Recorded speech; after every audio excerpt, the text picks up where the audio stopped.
है तौबा तौबा ये जवानी का गुरूर। इश्क के सामने सर फिर भी झुकाना ही पड़ा। कैसा कहते थे न आएंगे न आएंगे, मगर दिल ने इस तरह पुकारा तुम्हें आना ही पड़ा। ये माना मेरी जान मोहब्बत सजा है, ये माना मेरी जान मोहब्बत सजा है। मजा इसमें इतना मगर किस लिए है, मजा इसमें इतना मगर किस लिए है। वो एक बेकरारी जो अब तक इधर थी, वही बेकरारी उधर किस लिए है। अभी तक तो इधर थी उधर किस लिए है, किस लिए है, हाँ किस लिए है। हाँ ये माना मेरी जान मोहब्बत सजा है, मजा इसमें इतना मगर किस लिए है, मजा इसमें इतना मगर किस लिए है।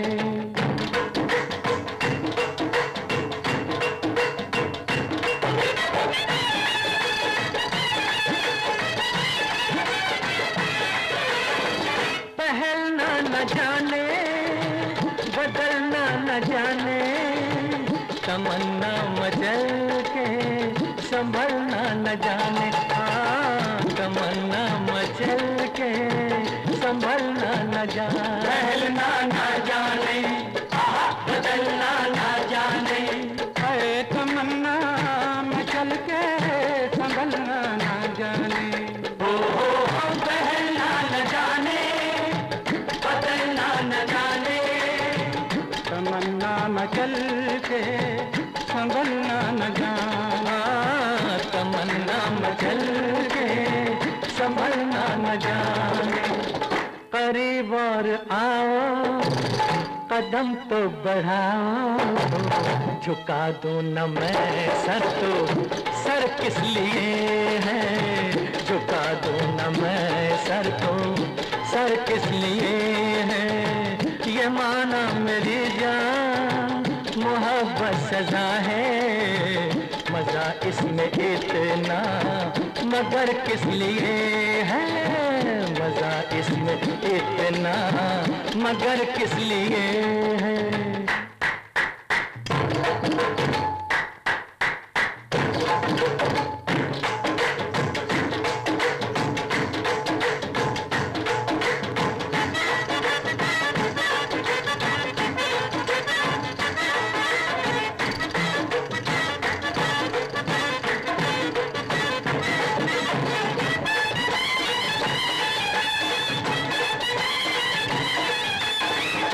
नजारे भी देखे इशारे भी देखे, कई खूबसूरत सहारे भी देखे। हाँ कई खूबसूरत सहारे भी देखे। नजारे भी देखे इशारे भी देखे, कई खूबसूरत सहारे भी देखे। नाम क्या चीज है, इज्जत क्या है, सोने चांदी की हकीकत क्या है। लाख बहलाए कोई दौलत से, प्यार के सामने दौलत क्या है। नजारे भी देखे इशारे भी देखे, कई खूबसूरत सहारे भी देखे। हाँ कई खूबसूरत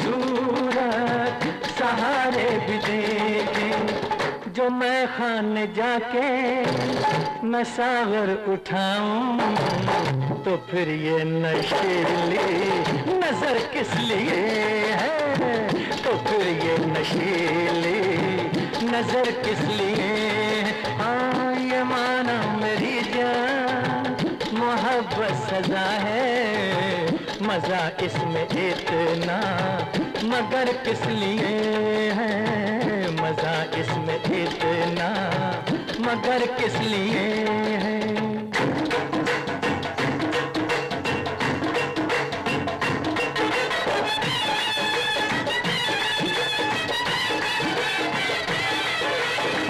तुम्ही ने संवारा, तुम्ही ने सजाया मेरे सूने दिल को, तुम्ही ने बसाया। हाँ मेरे सूने दिल को तुम्ही ने बसाया। तुम्ही ने संवारा, तुम्ही ने सजाया मेरे सूने दिल को तुम्ही ने बसाया। जिस चमन से भी तुम गुजर जाओ हर कली पर निखार आ जाए, रूठ जाओ तो रूठ जाए खुदा, और जो हंस दो बाहर आ जाए। हो तुम्ही ने संवारा, तुम्ही ने सजाया मेरे सोने दिल को, तुम्ही ने बसाया। हाँ मेरे सोने दिल को तुम्ही ने बसाया। तुम्हारे कदम से है घर में उजाला, अगर तुम नहीं तो ये तो घर किस लिए है, अगर तुम नहीं तो ये घर किस लिए है। हाँ ये माना मेरी जान मोहब्बत सजा है, मजा इसमें इतना मगर किस लिए है। वो एक बेकरारी जो अब तक इधर थी, वही बेकरारी उधर किस लिए है, वही बेकरारी उधर किस लिए है। You've got the conflict of rich and poor. Yeah. You've got all different strata of society and people coming together. You've got the joy of falling in love, the fight with your parents, the abandon. And in this, you can see so many different traditions of music come out, which is, only an expert will share that. And hopefully in the next workshop, we'll dissect this much deeper. But do you remember the making of this song? No, I was not involved with Haste Zakam so much. I had moved away. I was working with Goldie and Tere Mere Sapne, and when all this was done. So when you hear this song, So, but this is actually laws of attraction.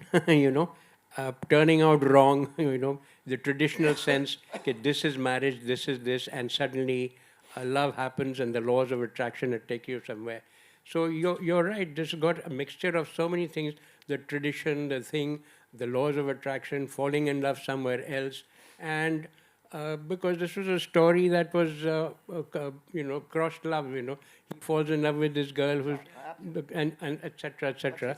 So you're right. This is Madan at his best actually, because there's a Qawwali here. There's this also. There's the whole traditional thing is there. and also, Although the film carries a much bigger hit, Tum Jo Mil Gaye Ho, but this song that he's picked is a very difficult one actually, because this is also amazing. from a director's point of view, you see small moments. Little happening things.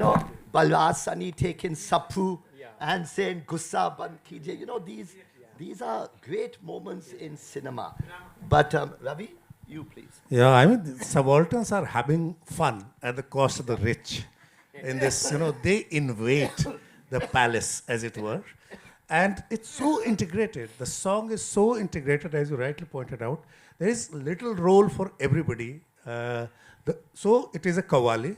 It's a Bhangra also. And of course, there is a Sufi stick, tevar to the song. So I think it's one of the best qawwalis ever. Also, it's not a traditional qawwali at all. But the voice, Balbir's voice, which is the second lead voice, is a very recognized voice for qawwali, right from Barsat Ki Raat days. So Balbir is there, and it's very prominent voice. And I loved Naveen Nishchal in this film. He looks very good. He has acted very well. And of course, Priya ji is also good in this film. That's my father, because he used to bring out the best in people. Right. Because Naveen, he really looked handsome in this.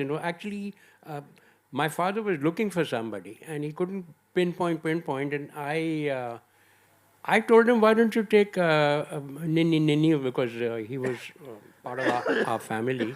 So he said, नहीं वो मेरे साथ कभी film नहीं करेगा, ये नए generation वाले. I said, give it a try. Yeah. So I brokered the deal between my father and Naveen Nishchal. And There's a relationship, right? yeah, he was married to Shekhar's elder sister, that's Shekhar's younger sister there. So she's, Naveen was our in-law that way. But I knew him from the college days earlier because his younger brother was in college with me. So I went to Nini and I said that, look, this is up for stakes. Why don't you do this film? He says, are you nuts? Anybody saying no to Chetan Anand? I 100% will say, agar tu ladega bhi to main le lunga ye role. So, and he's performed really well in the film. And every small role. Remember the Pagal in Victoria number 203? Yes. Robi. It's full of so many references. It's very rich. One last point. Let's also remember Gulshan Nanda, who was the master writer in the 60s and the 70s. And yes, you rightly pointed out, coming together with Gulshan Nanda is a different, somebody who has worked with Ravi Shankar and others, and Kafi Azmin on these writers from, there. But Gulshan Nanda was a great writer, and he also left space for songs like these. His stories always had that space. Yeah, it's a very strange combination. But it's a very, very interesting piece, creative piece, from the vision of the director. Absolutely. And especially, it is Nicha Nagar.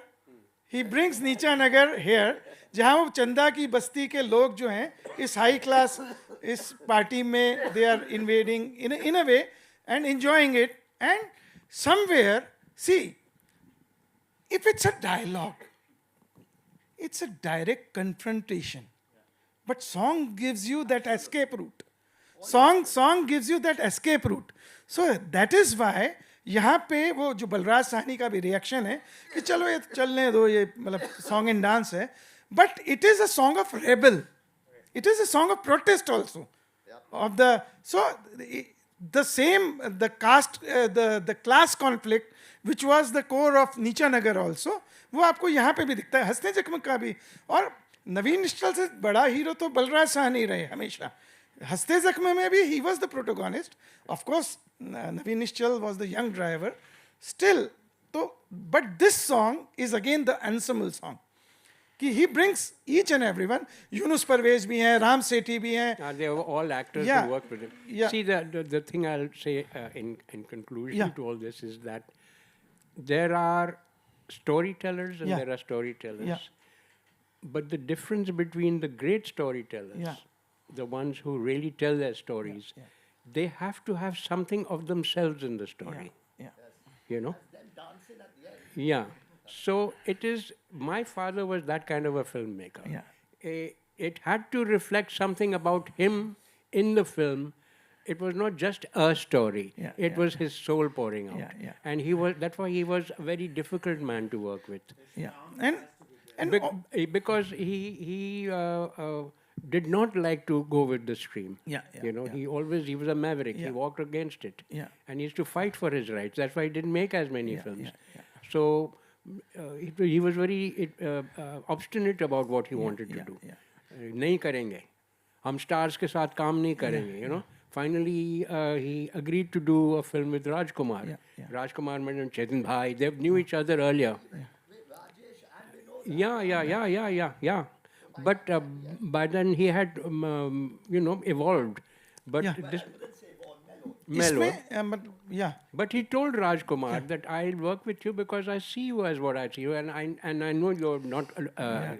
But when Rajkumar did come on the set, that scene that you see where he has that poem, Usse Kehna. Yeah. Now he wanted that whole dialogue to be shot in one shot, and Rajkumar loved to break. Yeah.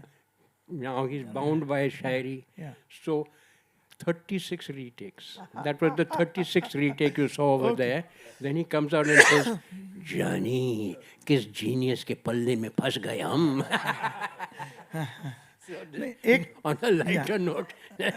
On this song itself, there's another point of view of Priya Rajvanshi here. She's a reluctant in the beginning. But the invite is there. It is an invite, and the way she joins the party, एक gradually उसका एक acceptance है उस particular उसमें. तो how वो चेतन आनंद उनको किस तरह से यूज कर रहे हैं उसको as a drama construct. It's a drama. It's more than. Yeah. I give him 100% credit because he's seen far more into this song than anybody has. And it is not just the joy. There's a stress, there's a tension also going along. जो एक film maker का बहुत important tool है, तो बहुत खूबसूरत वो है construct. This is a film where they show Raza Yeah. when Balasani tries Yeah. to buy Priya. Yeah. That's in 1973 when Raza was still under nobody. Yeah. Anyway, I hope you enjoyed the way we started out. This is round one.